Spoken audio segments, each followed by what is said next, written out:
creating routines, and I know everyone's probably rolling their eyes at this because they've heard this, but creating meaningful routines and routines that you don't get off of Instagram, but routines that actually work for you. So I work better with the slow mornings. And when I say slow mornings, it means basically no work in the mornings. I go to the gym, I make breakfast, I walk my dog, I take care of my hedgehog. Like I do a lot of stuff, but it's no work.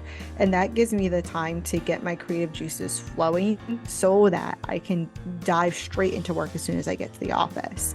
So find a routine, have a morning routine that works for you. That's not just trendy. Thank you for tuning in to Hacks and Hobbies with your host, Junaid. We're visited by our amazing guests coming from all walks of life. Want to learn their story, their struggles, and their journey on how they got to where they are today. So stick around. MMA fighter, plus social worker, plus writer, and business owner. Having worked for diverse multi-million-dollar organizations, Amanda brings expert insight and writing skills to the table. Her experiences working in and with international agencies have broadened her perspective and taken her work to unprecedented levels. She has an impeccable track record of helping businesses transcend their peaks and develop new, sustainable growth through riveting copy, engaging and original content creation, and excellent communication marketing strategies. Saying yes where others might have said no has given her many unique opportunities, relationships, and experiences. Working undercover with anti-sex trafficking organizations, creating peacekeeping agreements between war generals, writing bi-partisan federal legislation, acting as an elite marketing advisor. Her first self-published book, Subconsciously Conscious, was published in DEC 2019, with a second edition to be public fall 2020. Her second book is a horror novel down the road, set to be published by fall 2020. Amanda, thanks so much for taking the time and coming back to the podcast. Thanks for having me, Junaid. I appreciate not only being able to come on here once before, but a second time. I feel very special. Absolutely. You're someone that I admire, and you've been doing some amazing things. So having that friendship and continuing that relationship, it's super, super important. And that's what human beings are. We're social animals who love to build that relationship over time. And it's just amazing to see where you've come till now. Yeah. No, I 100% agree. And I think it's really cool. I've never met you in person, right? But you're someone I consider a close friend and an incredible businessman, and would happily send referrals and people your way just because of the man you are and the father that you are and the businessman and how you operate in such an integrity. And I love doing business with people like that because, as you mentioned, we're social animals, and I'm a firm believer that business is very personal and should be personal. That's the best kind of business possible. So yeah, I love nurturing the network and nurturing businesses and people I believe in. So absolutely, man. I love that. So Amanda, talk to us. You're an author, you've been creating social content, you've been helping others, but then you've pivoted from that journey of working for yourself to then now working for a much larger organization where you have a lot more support, a lot more structure, so you say. I don't know if that's the right word, but tell us what's been keeping you busy. What's exciting about this new path that you've taken? yeah, it was interesting because I got a lot of backlash from switching from being an entrepreneur to an intrapreneur. People felt like I had given up becoming an entrepreneur in order to go quote unquote work for somebody else, which I find wildly ironic because the majority of people who start their own business actually just build another job for themselves and don't actually build a real business. So it's just interesting that there was that stigma of, oh, she gave up, and which is the farthest thing from the truth. Inquiry Co is still operating, still writing. We're just very focused on writing books for Mm, influencers and high impact coaches. So that's still operational, that's still running. But yeah, I transitioned in a big way when I ran into Ron Early, who is mm, the CEO and top dog of Automation Empire and wholesale automation.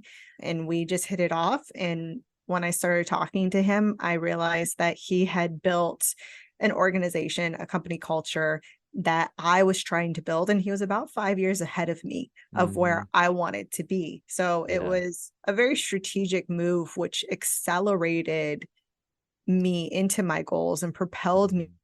that was already built, that I didn't have to struggle and build. I could plug Yeah. myself into. So uh, it was a chess move. While everyone else is playing checkers, I decided I wanted to play chess. No, you're absolutely right because even Gary Vaynerchuk mentions, hey, go work for a company, go work in a company, even if it's Mhm, for free, just to understand the processes, to understand what it takes to make a really powerful company, what it takes to put a system together that works in your favor as opposed to not in mhm, your favor. And it is not like entrepreneurship is not a single person venture. You need people around you. You need mhm, you because you can, as a visionary, you can only bring one type of information. And yes, you can do everything, but then guess what? There's a learning curve to do all of those things. And that's why we bring in experts to handle the areas where we lack. And mhm, that's definitely a strategic move in joining a company and joining and working with somebody who's 5 years ahead of you and mhm. already paved the path. So now you can say, hey, this is really cool. How can I now accelerate my own progress to 10x that essentially? Yeah, and that's exactly what happened. Not only is he the CEO, but he's also a mentor and friend and Mhm, an expert in sales and communication. So I am able to also be part of his success in the companies that we run, but and also get coaching and mentorship in sales and in communication that again have just added to the value that I can bring mhm, to different areas. And it's really incredible. And I know you mentioned systems. It's been a wild shift. I thought I was a fantastic leader, and I was a really good leader of leading people who were like me, which is mhm, actually really easy to do. To lead people that are not like you at all is mhm. really difficult because you have to figure out what motivates them, how to Yeah. communicate in a different way, how to meet them where they're at. So that probably has been, outside of learning new industries and new metrics and new data, learning how to lead people that were polar opposite of me or just Mhm. different cultures, different languages, wildly different mentalities, Yeah. was has been a really hard learning curve and a difficult process, but I'm so grateful for the opportunity to learn and grow in that way. I love that so much. And that's the beauty of being an entrepreneur, right? You have the ability and the resilience Mhm. to take those learnings and say, hey, I'm building my own self. I think it was Zig Ziglar or Jim Rohn who mentioned to get ahead in life, you want to invest in yourself Mhm. more than investing in a job.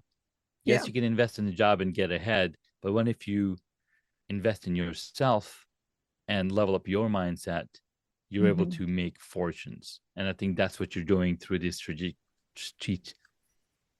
strategic move with joining Automation Empire. Yeah. Oh, 100%. And now I have the ability to learn about wholesale and licensing and manufacturing, negotiating with them, Mm, running a warehouse, creating SOPs, building systems and operations. And I think a lot of people get, and you've heard me talk about this before, we've talked about it before, people get into mhm. entrepreneurship and think it's going to be a super sexy lifestyle or it sounds super romantic. It sounds like Mhm. a great, fun idea. Entrepreneurship is the hardest thing you could ever do. It's an Yeah. emotional roller coaster. And there's a lot of unsexy things you have to do in order Hmm. to get to the sexy stuff. So Yeah. that's a lot of that systems and operations. That's a lot of that monotonous grind of Yeah. every day to get that quote unquote right. Yeah. So I like bringing it back to reality and bringing the logic back of, okay, Hmm. it's not the Instagram highlight reel that everyone thinks it is, but it does become that eventually. Like there are the Yes. private jets, there are the trips, there are the dinners, there are the things. Mm. You just got to put in the work and put in the time. Right. So it's two things, right? You either put in the time, Hmm. you put in the money, right? You put Hmm. in the time and the work or the money, right? Yep. Either one you will get you to that destination. And if you look at solid examples, let me give you an example. There's a nice S550 Mercedes class or the Maybach, right? These are nice looking cars. Yes, you want to drive it, but how much does it cost? You can either Hmm. spend that money to go buy that luxurious entrepreneurship, or you spend the time. So it's two pathways to it. Yep. And even with, for example, to have that kind of lifestyle, you got to put in the big money. You can either buy a company that's already doing good, and now Hmm. you're that entrepreneur that's running this operation, and then you can enjoy the loins of the company, right? So it comes down to what do you have? You have money or you have time. Most of us Right. have a lot of time, so you got to put in Right. the work to get to that point. And I think it's trading back and forth off of leveraging them. So you Yes. develop a skill set that'll earn you money. Okay. And then you use that money to buy back time. And then with Mhm. that time bought back, you learn more things so that you can Yes. leverage that to make more money. It's a constant pull and a switch between the two until you can just constantly level up and level up Mhm. to Mhm. where you're buying companies to buy back time so that you can Yes. enter into circles that millions to be in the room Mhm. with. So yeah, it's a constant flow. And I love that. I love the way you presented that. And that's the name of the game is time and money. Yeah, time and money. So Amanda, tell us what it takes somebody who's, let's see, so what should I focus this conversation? So let me give you a little backdrop on what I've been doing for the past Hmm. couple of months. I've been teaching high school students entrepreneurship, I love that.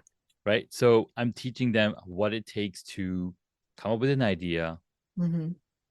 then do some research, do some surveys, figure out who's the target audience. Basically, all the stuff that entrepreneurs have to go through to figure out where their perfect fit is. What's their Hmm. value props, all of those things. So the latest thing that they're working on is working on their business plan, right? Okay. So I want to give them advice because they're also listening to the podcast. Cool. So I want you to share with them like what it takes and like how easy it is, but how also hard it can be. Does that Hmm. make sense? Yeah. So building a business versus building yourself another job, the first way to start that transition, because when you start your business, it's going to be a job because you are doing everything. So it's like what we were talking about Mm-hmm. earlier, leveraging your skill set in order to get you money so that you can buy back time. So the first hire you can make, it's going to be really strategic and really important. And you can only make that first hire if you've been creating SOPs Mm. and tracking your skills. And if you're able to teach someone how to be like you or how to take over some tasks that Mm-hmm. you no longer want to do. And that's going to be your first step forward into building a business versus just creating another job for yourself. And that could be an assistant type position. In my case, it was finding additional writers and creators for the copywriting agency. Here at Automation Empire, it looks like us building out teams of people. So the more people you can add to your business will give you more freedom, which will Mm. give you an opportunity to create more money. So I think that's probably the first most important step is you start your business, you're doing all the things, and then you figure out what you can outsource. And before you outsource it, you have to create those SOPs, you have to create those systems, you have to Yeah. create those order of operations so that when a person comes in, they have a task list. They can replicate what you do. And if you're like, nobody can do what I do, I've got the special sauce, then you will never be rich. Mm-hmm. Honestly, That's so if true. you're the only one that can do what you do, then you're screwed.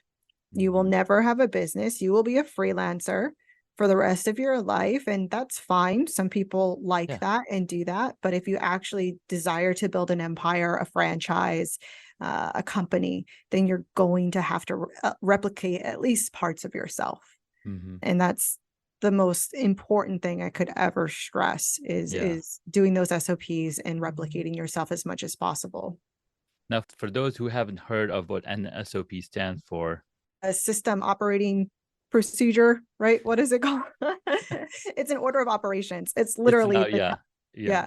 It's a task list of, okay, how to start a podcast, open your laptop, download Zoom, book a guest, plug in the mic, turn it on, hit Yeah. record. It's the step-by-step operating procedures to Yeah. complete whatever task you're doing. So we have hundreds of thousands of Mm-hmm. SOPs for every single job title within the Yeah. company. Yeah. So that if that's a seatbelt for your business, so that you can not only multiply people, but you can fire people and bring new people in, so Mm-hmm. that you can measure how effective Yeah. your people are, how effective your procedures are. Because if I'm doing 20 tasks every day that actually don't move the needle forward, Mm-hmm. I'm wasting a lot of time and money. And I Yeah. know if I have that written down, I know what to eliminate in order to become more efficient. So it's not just about hiring people, it's also about becoming more efficient as a whole and as a company, which Yeah. time is money. Again, there's that time and money thing. The more Mm-hmm. efficient you are, the more money you're going to save. Absolutely. So SOP is a standard operating procedure, right? A set of written Yep. instructions, like you said, it's a task list describing the step-by-step process that must be taken to properly perform a routine activity. And if you think Mhm. about it, routine, there's that routine thing again. We all have a set routine, our internal SOP. Wake up in the morning, go wash your face, brush your teeth, blah, blah, blah. That's like an SOP that literally everybody copies and does. We teach this to our kids. Hey, did you wash your face? Did you brush your teeth? Did you Yeah. put on clean clothes and whatnot? So those are SOPs that we follow by. So now as a business is operating, a business is also a living thing. You want to have those Mhm. SOPs in place so that you can plug in new people, you can plug in new gears, you can plug in new things, and they are performing the same job faster and Yeah. faster over time. And honestly, I think that is the hardest part of Mm-hmm. running the business. The most simple part is the most hardest part Yeah. because it's Yeah. simple. Yes. And because It's we're so simple. like, I remember like when you're sick Mm-hmm. and you have to, I don't know, you need to drink water, but Yeah. you don't want to drink water because your throat is sore. Mm. And so you're tired of doing it. Yep. Same in business, creating those SOPs, creating those systems, documenting your steps. It's like drinking water with a sore throat after a while. Mm. It's God, this is such a waste of time. Do I really Yeah. have to do this? Can I go on a podcast instead? Can Mhm. I post on social media instead? Yes. Um, yeah, you could, but guess what? You're going to be screwed in the back end for not doing what you Yeah. do. Just as the same as if you don't hydrate when you're sick, even though it Mm. sucks, you still need to do it. Yes. You got to Um, come back to those systems. You got to come back to having to do it again. mhm. Yes, you can go post but you got to come back and deal with the looming problem, Yeah. circling over your head. And if you struggle with that, like I struggle with that, I'm much more of a visionary. I'm much more of a creator. My Mhm. first hire was a project manager.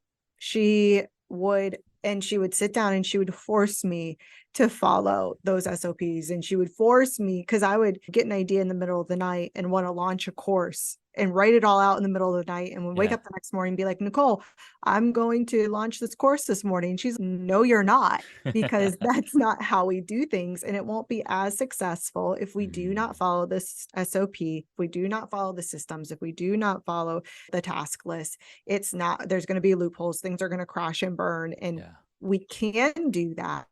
We just have to follow the structure. So Follow the having structure. someone to hold me accountable to those things, that was my first hire. And then after that came creators.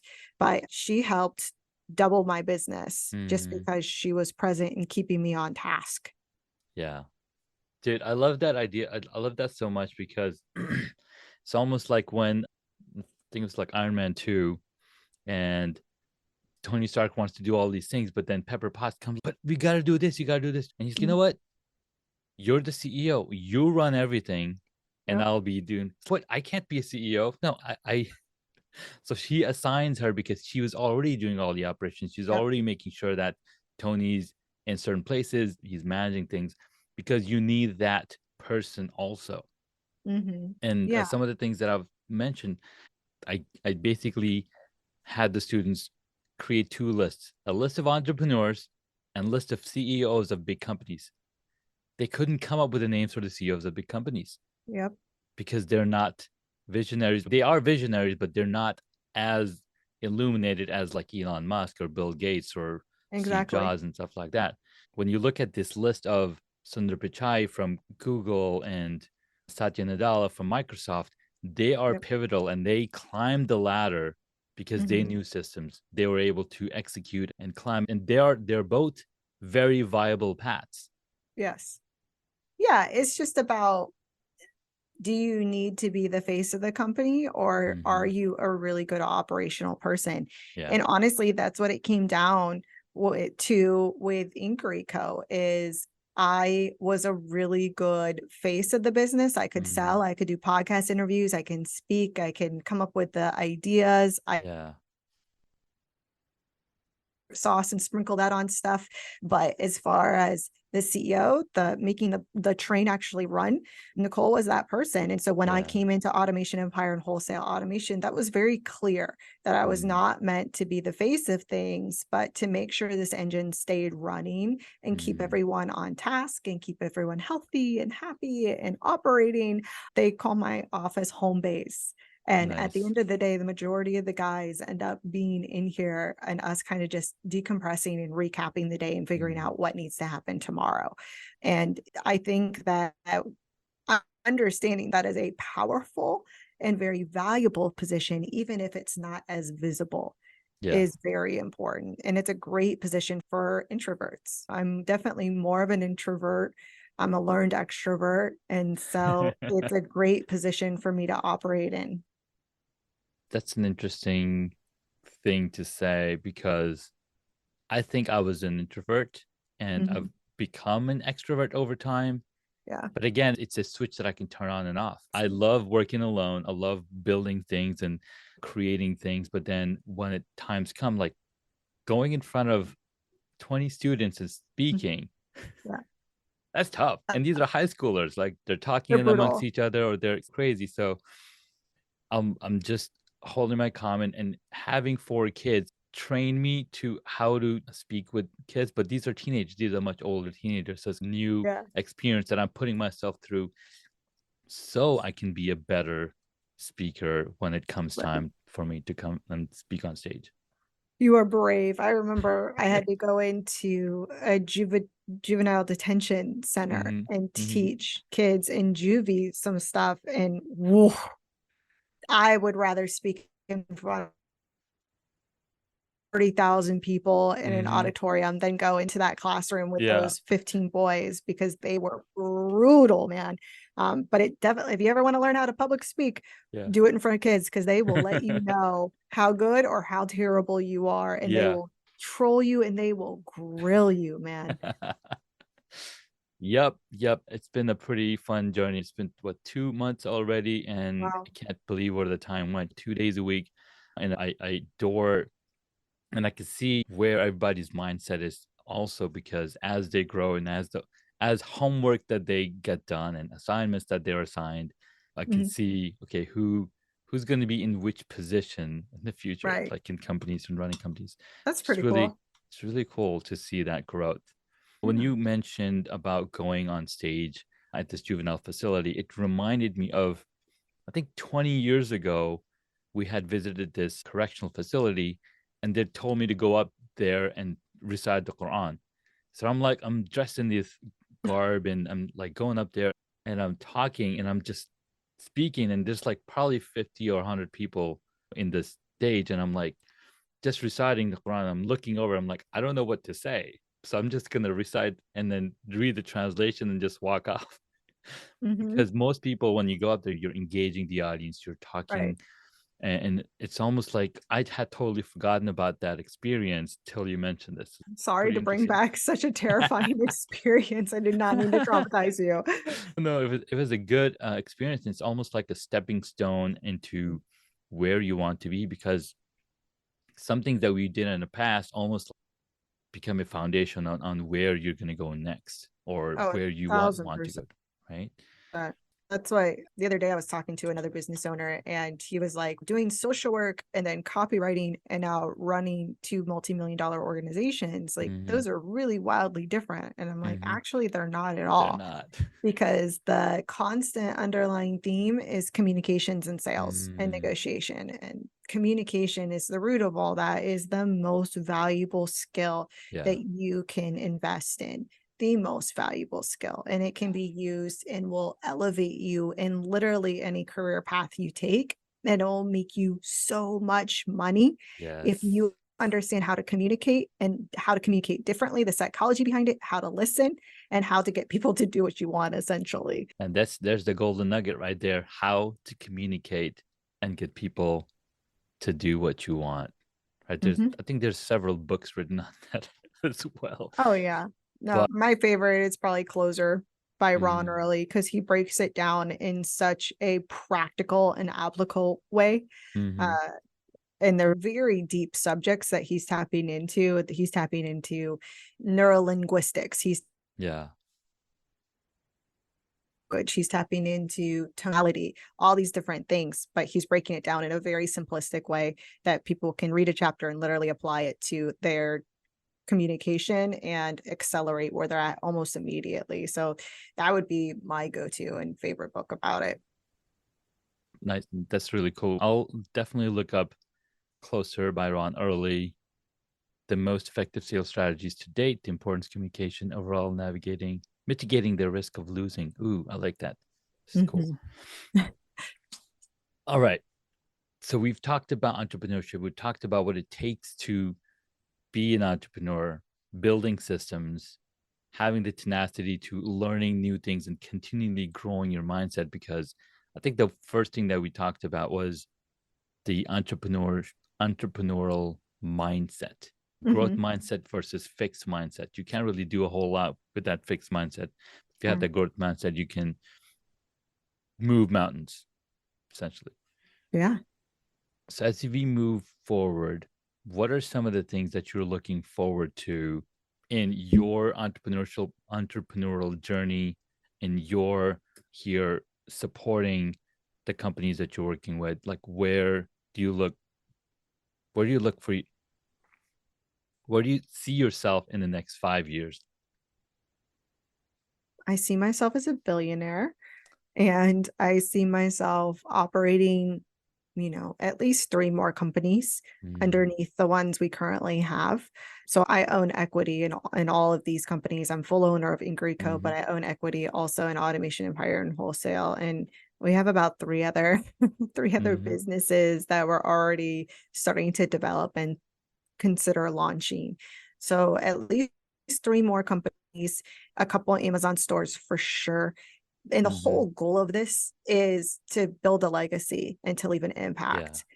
But the truth of sustainable impact and legacy is it has to be funded. You have to have you've money you've in got to order have money. to create real sustainable change.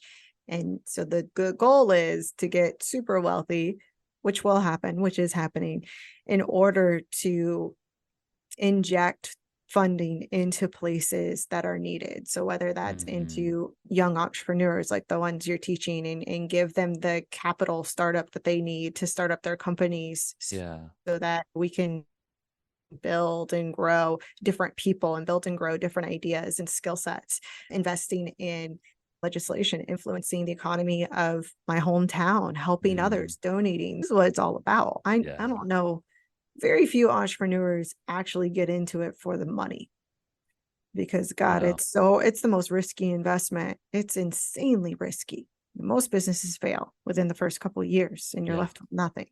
Yeah. But most of us are driven by philanthropic endeavors. And so I've found that to be true with the majority of the people that I work with. And so in Mhm. order to keep amplifying and multiplying good in the world in the most Yeah. simplest terms, that's the end goal. So it's Yeah. in 5 years, I will be doing that on a $1 billion level Love easily. that. So Love yeah. that. You know, the one thing that you mentioned, it's not about the money. It's about something greater than ourselves. It's Mm-hmm. something, and that's why in the executive summary or the business plan, you got to have the mission and the vision. Without Mm-hmm. those two things, it does not make sense to do anything at all. Oh yeah. Oh, I want to sell lots of clothes so I can make money. It's a good idea, but what's the bigger vision? Look at Tom's Yeah. shoes. They wanted to make sure that everybody has shoes. So every pair that you buy, they send a Mm-hmm. pair of shoes to a needing country or city or school so that Mm-hmm. kids have shoes to put on. Mm-hmm. And that's a bigger mission than anything that you can imagine.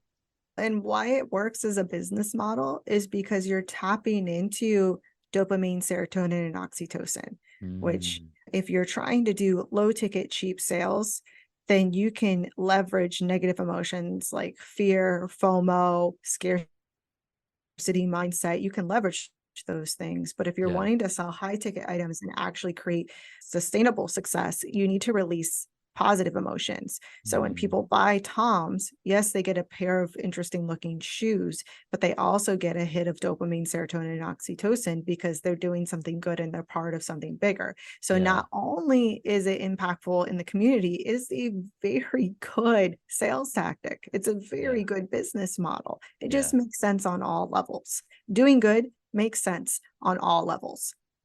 Creating yeah. positivity makes sense on all levels. It's good mentally, spiritually, financially, business wise, literally everything. You can't lose. There's no way to lose. I love that so much. Amanda, what little tidbits or would you have, or actually, let's take a quick break and then we come back. You can share 3 hacks based on your journey, based on what you're doing to our listeners so that they can immediately take action on these and be in a better space than they were yesterday. Okay, let's do it. Finding the right guest or podcast can feel like searching for a needle in a haystack unless you bring a magnet. And thanks to Podmatch, a service that automatically attracts your ideal interview guests to your podcast. I've enjoyed using Podmatch for hacks and hobbies and interviewed over 100 fantastic guests from this platform alone. Head on over to hacksandhobbies.com/Podmatch to save time and find your perfect match. Check out Podmatch today. Again, go to hacksandhobbies.com/Podmatch or tap on the link in the show notes. Hey guys, welcome back. We've been talking with Amanda here, my really good friend. She's really amazing. And you've heard the episode. What am I saying? Amanda, you've got 3 hacks to share for the audience. Yeah, number one would be creating routines. And I know everyone's probably rolling their eyes at this because they've heard this, but creating meaningful routines and routines that you don't get off of Instagram, but routines that actually work for you. Mm, So I work better with slow mornings. And when I say slow mornings, it means basically no work in the morning. In mhm, the mornings, I go to the gym, I make breakfast, I walk my dog, I take care of my hedgehog. Like mhm, I do a lot of stuff, but it's no work. And that gives me the time to get my creative juices flowing yeah, so that I can dive straight into work as soon as I get to the office. So find a routine, have a morning routine that mm, works for you. That's not just trendy. yeah, Um, my second hack comes again with time, and it's time blocking.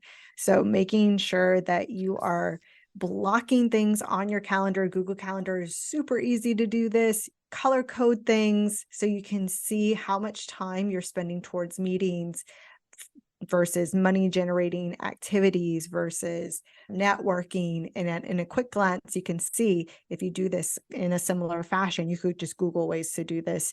You mm, can estimate what percentage of your time is going where, and is that working for you? This is especially helpful for people like me who struggle to stay on task. So I'll block Mhm. a time out, I'll do it, and then I'll give myself a task that I love after I do my quote unquote working tasks. And it's almost like a reward for me. So that's how I build out a time blocking and a reward system in and of itself. And then my third hack would be to decompress after your day and recap your day with yourself. And before you go home to your significant other, before you go home to your dog, so you don't take out any of this on them. Because again, entrepreneurship is difficult. Running multi-million dollar companies are difficult and stressful. So making sure that you're taking that time to review what you got completed today, review what needs to happen tomorrow, and decompress from what's happened throughout the day so that you can go home and be fully present with the rest of your life. Man, I love that so much. Slow morning, build a routine, block your time, and decompress. That's so powerful because a lot of times we forget to decompress. There's a transition period, switching mode from work mode to now family mode. And I've Mm. trained myself to do that at 5 o'clock. I'm out of the office. And I've Yeah. actually said this so many times that literally I cannot get any work done after 5 o'clock. If I even try to force myself, it's a no brainer because my kids will come in. Oh, let me type on the keyboard. Let me record an episode with you. So what I do now is, okay, let me set a time for them so that they can come and they have a daddy kid time where they can Yep. do some kind of activity, which is all also in line with what I want to do in the future. So you got to Mhm. bring that transition in such a way that it works for you, and it's going to be different for everybody. Yeah, 100%. For me, it's a very logical. I don't have kids. So for me, it's a very I have two. logical. You have a dog and a Oh, hedgehog. I have the hedgehog and the and a husband. So learning to mine's a little bit more logical and Mhm, systematical in the way because I'm transitioning from one set of tasks to a different one, which is a different mindset and mind frame, which mhm, you do, but you're involving other humans in that process. So it's a little mhm. bit more emotionally engaging than it is Yeah. task oriented.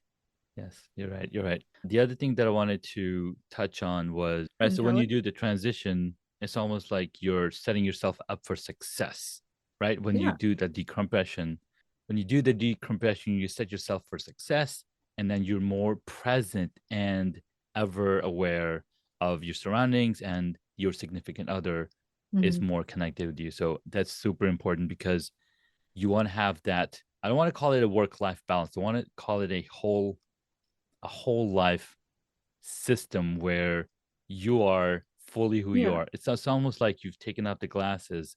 You're no longer Superman, right? Or you are super. Yeah, no, 100%. And I would like to touch on work-life balance because there is you have two different parties. You have people who are like, everything has to be super balanced and Hmm. you clock out at 5 and you turn off your phone and you don't look at it first thing in the morning. All Yeah. this stuff that people put down as laws. I look at my phone first thing in the morning. Hmm. I'm on my phone sometimes in the middle of the night. Yeah. That's what works for me. And then you've got another crew that works 24/7 and is, no, you got to be all in. I think where people get caught up in is balance doesn't mean equal. Hmm.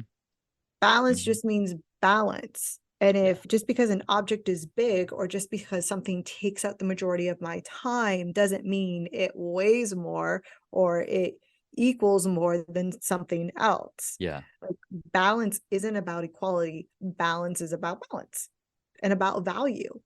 Exactly.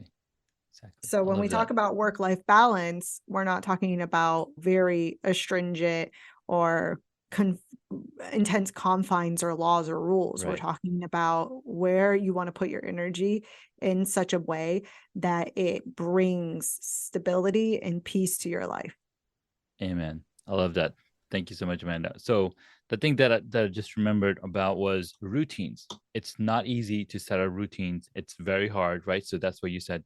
Look up Google, see what's working for other people, and then make sure you put in the time to find what works for you.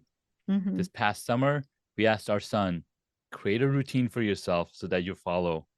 Guess what? The entire summer, he did not create a routine because we said, either create a routine or we'll create one for you. So I'm working on it. The summer was over and there was no routine created. So sometimes you have to you have to give a routine to yourself or give a routine to somebody that you're training. That's why those SOPs matter so much. So going back to full circle, importance of SOP, importance of systems in place, importance of have some kind of guidance for yourself so that you can accelerate and go much farther in your journey. Amanda, this has been so much fun. Thank you so much for your time. I love talking to you all the time, and this was a treat for sure. Thank you so much for having me. It's been a pleasure, as usual. All right, thank you, listeners, for tuning into this episode, and we'll catch you in the next episode. Congratulations, you made it to the end of the episode. Thanks so much for listening to our guest on this episode. Please send me an email at junaid@hacksandhobbies.com to tell me what you loved about our guest today. You could find links mentioned in this episode on the hacksandhobbies.com website.